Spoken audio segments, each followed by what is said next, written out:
Hi guys, welcome back to the channel for another video. You'll have to bear with me. This video is going to be edit free because my MacBook is being repaired and I'm doing this on my phone and uploading directly to YouTube. So bear with me, and I've made notes, so we're going to get through it.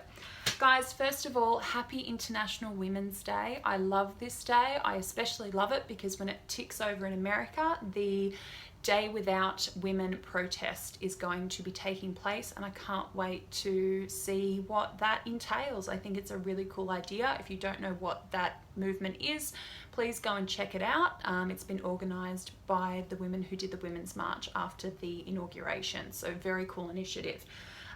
So I wanted to do a little bit of a mashup of issues with today's topic that I'm talking about because I missed Eating Disorder Awareness Week last week, and it ties in nicely with the International Women's Day sort of theme. I wanted to talk today about body positivity, or the body positivity movement. And like any movement, it has its positives, it has its flaws, it's in its infancy, it's incredibly important. I'm making a blanket statement here. I think it is fantastic, I think it's necessary, I think it's timely. But like I said, there are flaws, and I wanted to talk about those today, particularly with my personal experience. Recently, this year, as we know, I had a little bit of a body checking restrictive issue early this year, and I had to really reflect on where I was in my recovery, what contributed to that. And a big part of it was that implicitly the body positivity, self-love, and sometimes in the recovery community, there is this implication that the opposite of hating your body and hating yourself is self-love. In some, if not total sense, then majority of the time you should be celebrating and loving yourself. And there's not a lot of commentary out there about moderately accepting, liking, or being content with yourself. It's these two extremes, because just like self-hate is an extreme, self-love is an extreme. And I really struggled with that. I realized that in having to really get real about my recovery and how I felt about myself, because I wasn't living or thinking the way that people were sort of demonstrating I was meant to be. That's how I was meant to think, that's how I was meant to feel about myself, and I didn't, and that felt like failure. So that really brought to mind how much the body positivity movement can be a lot like the fitness movement, in that we have these extreme representations and there's just not that middle lane. It's okay to feel content, it's okay to be indifferent. And it brought to mind this great quote, and I can't remember where it's from, so please forgive me, I'm not plagiarizing. But a great quote that says, the opposite of love is not hate, it's indifference. And I always applied that to emotional situations or relationships or whatever, but I think it's got a great core message with body positivity, which I really think is more aptly, or should be more aptly referred to as body acceptance or body neutrality. That the level shouldn't be, or the expectation shouldn't be constant self-love, or that's your base and that's your normal and that's just how you feel on an average day. Just like you can't expect to feel happy all the time, or 75% or 80% of the time. Do you have capacity for happiness? Yes. Do you have capacity for sadness? Yes. Just like with self-love or body positivity, do you have capacity to feel great about yourself?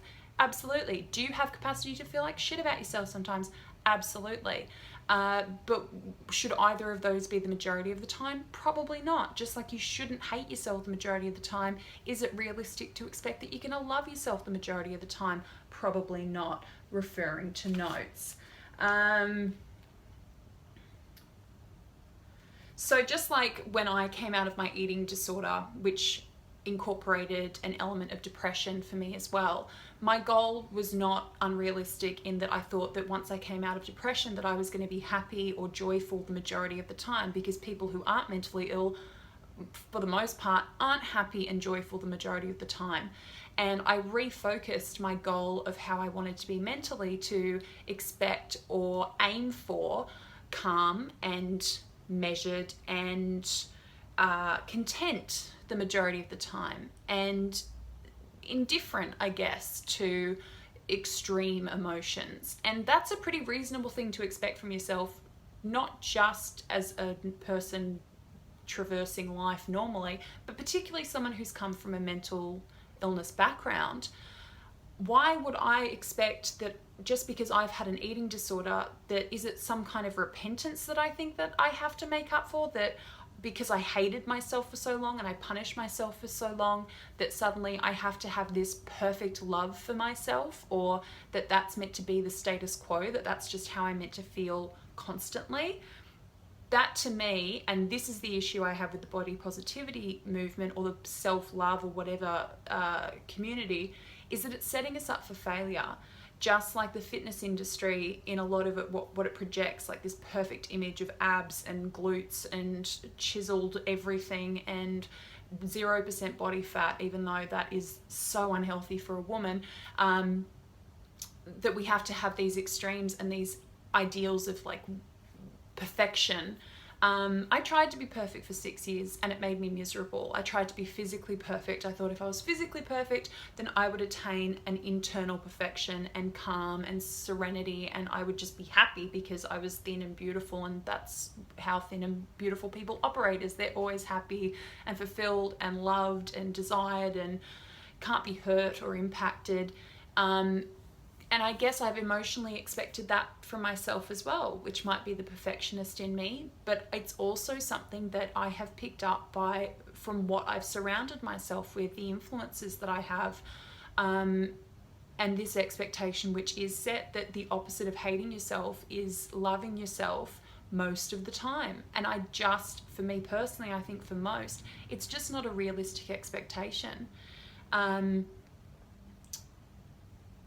It's just like letting go of the idea that you can have total control over your weight, which you can't, because your weight is fluid, because your appearance is fluid, because of hormones and pregnancy and age and health conditions, and it's never going to be this stagnant thing that you achieve and then you've got it and that's it for life.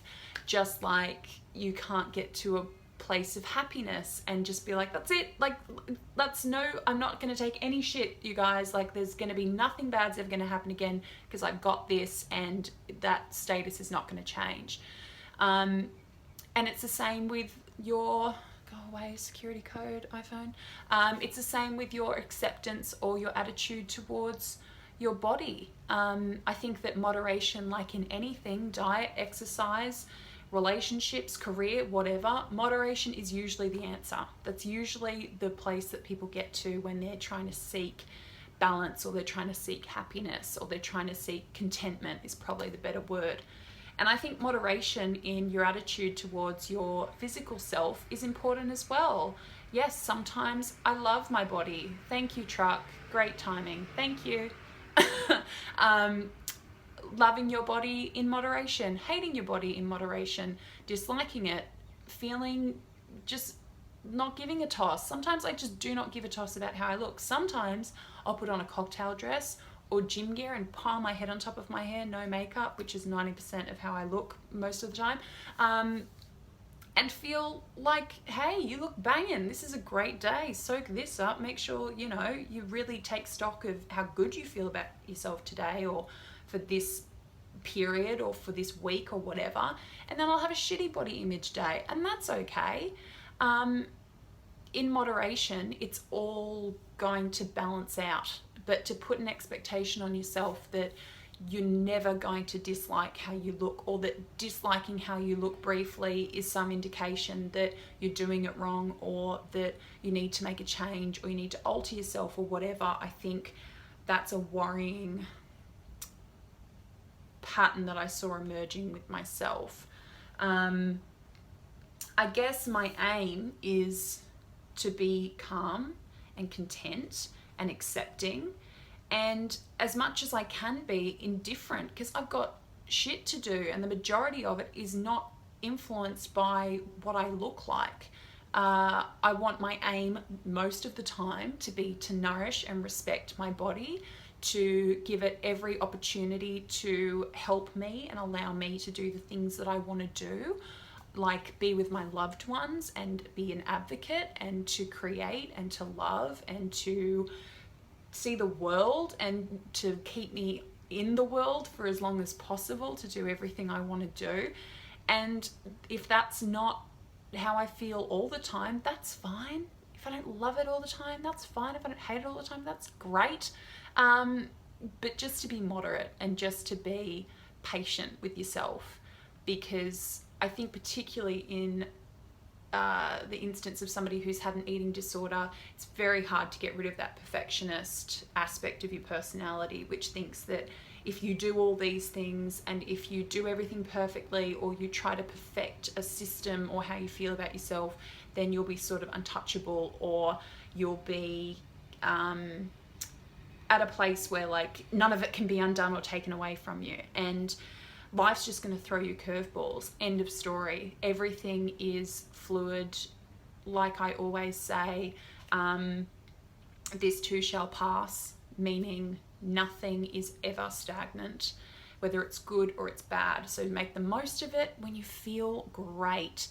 Really soak it up. Selfie the shit out of yourself and just bombard the world with your selfies on Instagram, Snapchat, etc. I think no shame in that game. If you feel like crap about yourself, that's all right. It's fleeting, like everything. And when you're feeling different and your body is not even on your mind, go and get shit done. Go and do the things that are actually going to change the world, because keeping an eye on the number on the scale ain't going to contribute to anything that you want to do in the world or for yourself. So, like I've said, body positivity, so important. Such a huge supporter of that movement. Of course, everything needs work and refinement and has its flaws, but for the most part, I think it's an important balancing out of all the other messages that we get. So I'm a total supporter of it, but I really think that body neutrality should be the goal, because I think then we can really achieve things and we can appreciate when we feel great, and we can process it as just par for the course when we don't. Let me just check my little notes to make sure I didn't miss anything. No, well done. God, that's never happened before. So guys, they're just my thoughts on body positivity and my reflection on where I've come to in my sort of process of recovery this year. And look, my body is not perfect. My attitude towards my body is not perfect. I am not perfect, and all of those things are okay. So guys, again, happy International Women's Day. Let me know what you think about this topic in the comments below. Give this video a thumbs up if you liked it. Hit subscribe if you haven't already. Don't forget to come and give the new Facebook page a like, because I'm sharing a lot of stuff that's really relevant to us there that I can't share on any other platform. I now have Snapchat. God, this is a lot of information. I now have Snapchat. I'll put that link in the description box as well. Instagram, Twitter, all of that is there. I shall see you guys in a few days. I missed you very, very much. Happy Warrior Wednesday. Happy International Women's Day. Maybe make sure today particularly is a self-love day. Anyway, guys, I'll talk to you soon. Much love. Take care. Bye, guys.